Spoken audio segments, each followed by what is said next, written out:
Guys, this episode of Beyond the Fight is brought to you by Seeds Daily Synbiotic. This 2-in-1 capsule is a pre and probiotic designed to support your gut health, skin, immune system, and so much more. Unlike most supplements, Seeds Daily Synbiotic is actually scientifically studied. Each capsule contains 24 clinically studied strains, the first of its kind, so you know that you're getting the real deal. Seed also delivers this incredible supplement sustainably each month. In your first purchase, you're going to receive a glass jar that is infinitely refillable. Your monthly refills are delivered in combustible, recyclable packaging. After taking Seed for a couple of months, my body feels great. It supports a healthy immune system and proper digestion, and I recommend that you give it a try for yourself. Promo code Chael will get you 15% off your first month's supply of Seeds Daily Synbiotic.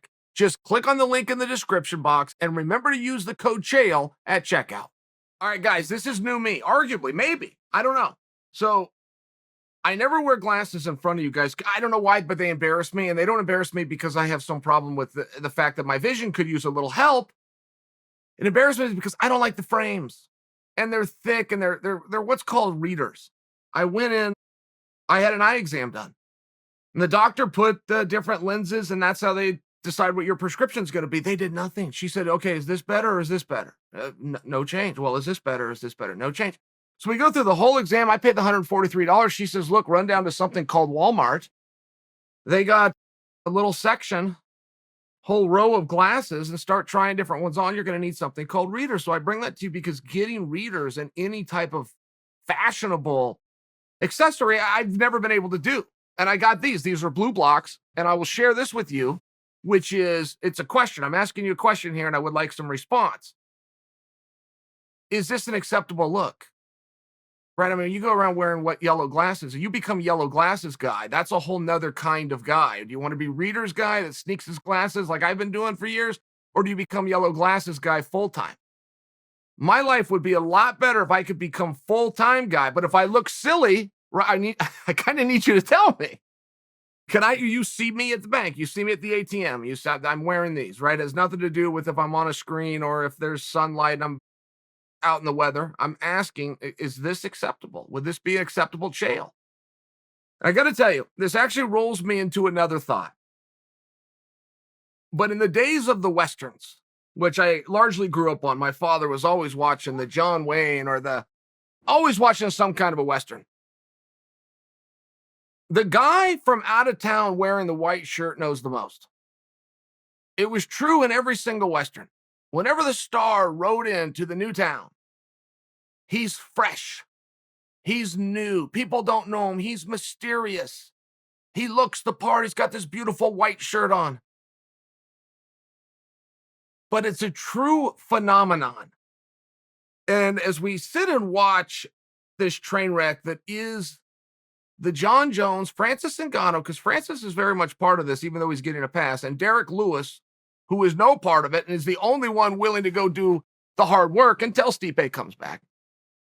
As we're watching this mess happen, you do have to sit back and wonder, because I just heard Daniel Cormier specifically, but was weighing in on how much Jon should be paid for that fight. Now, I would have very much loved to have heard that analysis from Daniel if he explained how he got to that number. He said something along the lines that Jon should not get Conor money, but he didn't say why not. And he also didn't tell us what Conor money is. He did say he should get $10 million. He didn't say how we got to that number. And that's the part that I'm curious about. And a lot of people that are talking about this, even from a lazy outside perspective, could be you, have said the words, this is a massive fight. Well, if this is a massive fight, that's the one piece of this negotiation that we've already given consideration to. The it's a massive fight clause is already built in. That's what's known as the pay-per-view points, where you are going to be given, without having to buy in, you are going to be given a piece of one night of business to a multi-billion-dollar company. I have no idea why this started or how this started. I have no idea why anybody would be. Mark Wahlberg has to buy in. Dwayne Johnson has to write a check to buy in, to own a piece of the business. Guys are going to be given it.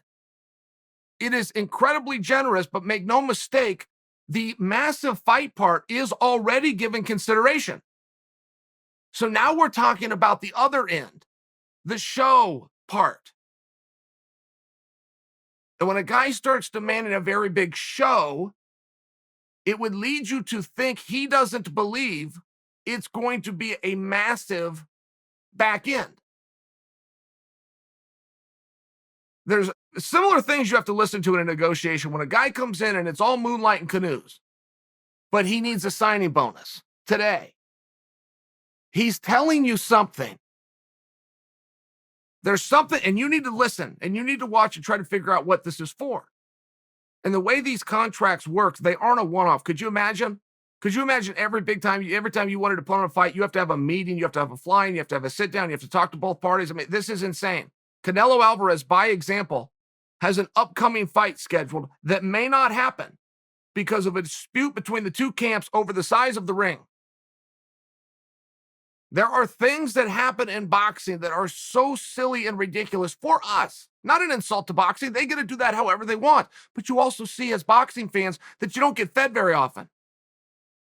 2 times a year, you get a product that you really want to see, that you'll have people come over and you'll order the pizza and pour the soda pop for, right? I mean, in all fair, 2 times a year, is that a good guess? A lot of years it's only one. Well, the reason is it moves so goddamn slow. You can't get anything done.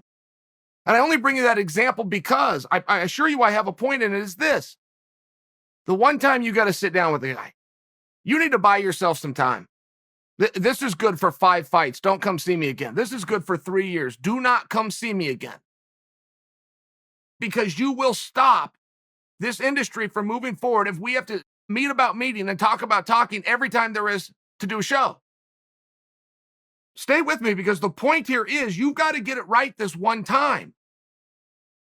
So Dana, who by example, if he could come in on one night and go, look, I agree with you guys. I see where this could be something special. But Jon, if you end up the champion, I need you to come back and defend. Yeah, no problem. Of course. Well, okay. You understand. If the next fight isn't as special, I've got to bring this down. I have to bring it down. Well, that's not built into the contract. There's escalation clauses, there's de-escalation clauses, but there's not that. If you win and you become champion, he's going to go, look, I showed up as a challenger. Now I'm the champion. Pay me triple. I mean, right? It's one of these things where whatever it is, we got to get it figured out today and not talk about it for a meaningful period of time, so that I can then talk to all of the other 556 guys I have and make sure I'm producing a show every single Saturday, which is what I've been hired to do. So there's really no way to sit down and do that contract. Hey, Jon, you need 10 for Francis. Boom, let's get you your 10 for Francis. You want that up front, so I'm going to shave a little bit off the back end. Well, no, I want both. Oh, you want everything. You know what? To hell with it. Let's just do it. Your next fight, though, I'm going to give you 2. No matter who it is, you can assess the division, whether you're in there with Derek or you're in there with Stipe or you're in there with Curtis. It's going to be just a fine night, but it's not going to be massive, which is what we're all talking about here. The contracts just don't get done that way. They can't. I'm explaining to you why they can't get done that way. You just want to have time. Our entire justice system, people, is built around deal making.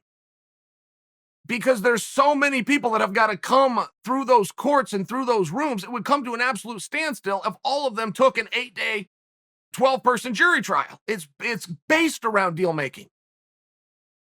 I offer that example to you because it's one that you'll go, oh yeah, that makes a lot of sense. So is this business. We've got to be able to come in one time, get all the numbers worked out, and go. And the only person here who could be left holding a bag in that is the one signing it, who somehow keeps looking like the jerk. The only risk taker in the whole room who has to make sure that he can put out a product good enough to cover the spread that he already agreed to is the guy that keeps coming out of the story looking like a jerk. That doesn't make any level of sense. Daniel says that Jon should get $10 million. Great. What are you basing that on? What is that based on? And Daniel had made another good point just with his own experience with Jon. He goes, look, I fought the guy a number of times, but after the fight, something happened. One of the fights, he got stripped. He beat me, leaves with the belt. They have to strip him because of the drug charge. You know, what happens if that happens here? Dana comes in, he locks him up, he makes him a big guarantee. If we can't use history as the greatest trajectory to the future, we're simply not critical thinkers. So I would be very curious how anybody got to the number of 10 million. I would still like to hear that. Do we have a venue that's opening up in a municipality that we haven't identified yet, that loves the UFC so much we know we're going to sell tickets out at an abundant price? Just by example, there's a few ways to skin the cat in this business, but there's only a few ways. Which one of those ways do you believe is going to be triggered by all of this to go up X amount to cover the 10 million? And you may be able to work something out. Show me where it's 20. Show me where it's 25. I don't have any problem with that. I don't know what the number is, but neither do you. So before somebody comes out and starts throwing out, well, it really should be this amount. What are you basing that on? Based on what? And you couldn't base it on any previous performance Jon has had. He's just not a big draw. And then you're also left with the fact that he didn't fight last year, which was the single greatest year of business that the UFC ever had, which we know to be true because the company has now gone public and they said it. Saying it before you go public is totally different than saying after you went public. They said it after they went public. Jon Jones did not fight. So now we know that he's not needed. And the new guy from out of town, the fresh face wearing the white shirt, who everybody's most interested in, is named Prohaskov. You know exactly who I'm talking about. He is one win away from being a star. Khamzat Chimaev right now is a big deal. He is one win away from being a massive star. And as much as people do cling to and like, and there's a nostalgia with some of their veterans, they're more looking for who's next. Who's the big guy? Who's coming through? Who is next? And if that chamber's empty and you're the decision maker, you've got to factor that into your equation and into your offer. But when that chamber is full, when you just did a year, by the way, your best year without the guy who's telling you he needs the biggest paycheck in the history of time, do you see where this gets silly? And now you've lost his respect. And if you lose his respect, it really doesn't matter how much you're worth. It's a very big different number on what you're going to get. If you negotiate with somebody and anything happens, anything gets said, anything goes off, and he now doesn't respect you, that negotiation is going to look very, very different. I feel as though Daniel, knowing privately what he was paid, is able to look at Jon and come to that number of 10 million. So I don't think that Daniel was just shooting blind here. I think Daniel undersold himself in that Dana respected him. Daniel's never done anything wrong. Daniel's the nicest guy you're going to be around. Daniel shows up on time, every time. You would respect Daniel Cormier. In whatever free time he has, he coaches children. He's one of these guys that you only read about. He's like a mythical character. So he was treated in a certain way because of that, and I'm not sure that he knows it. I think he undersells himself a little bit. I think Daniel sometimes gets lost in the sauce, that this is about wins and losses, and I took 2 L's to Jon. I know what I got, and so Jon should get a little bit more than me. You're losing the respect factor. You're losing who shows up to work more often. You're losing who, when their phone rings, answers their phone. You're missing who's in headlines for positivity and who's in headlines with their arms behind their back. These things all get factored in to some degree. So I'd be very curious. What would you guys do if you were in this spot? This whole massive fight business, and don't forget this, the massive part of the argument is the one part that's already agreed on. You're going to get points. If this thing's massive, you're going to just keep getting a bigger check with no ceiling. We can't even relate to that, guys. How are you pushing back on this? No matter how well you do at work today or tomorrow, you're capped somewhere, yes? Even if you're in the sales business, you meet every bonus structure. At some point, there is a cap, yes?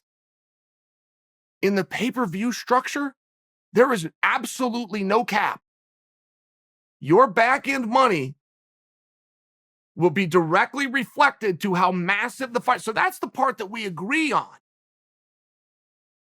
But it's the part that everybody keeps on making the argument about. And like any great magician, you're always, look at this hand so you don't see what this hand is doing. Everybody that is driving us in the direction that this is going to be a massive fight and therefore is trying to distract you from the other side of it. And you are left with, I got this guy named Prohaska who's one fight away from being a star. How about I focus on getting him that fight and making him that star? I got this guy named Hazmat Chimaev. I got this guy named Usman. I got this guy. I mean, right? You see where this starts being one of these things. Where who do you really need? And why would you acquiesce to a threat